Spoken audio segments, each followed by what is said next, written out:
సంగారెడ్డి జిల్లా అమీన్పూర్ శ్రీ వాణినగర్ కాలనీలో సద్దులు బతుకమ్మ సంబరాలు ఘనంగా నిర్వహించారు ఎల్లమ్మ తల్లి టెంపుల్ కమిటీ.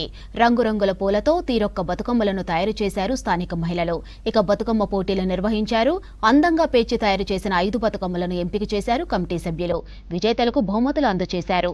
అనంతరం బతుకమ్మ పాటలకు ఆడిపాడారు మహిళలు, చిన్నారులు.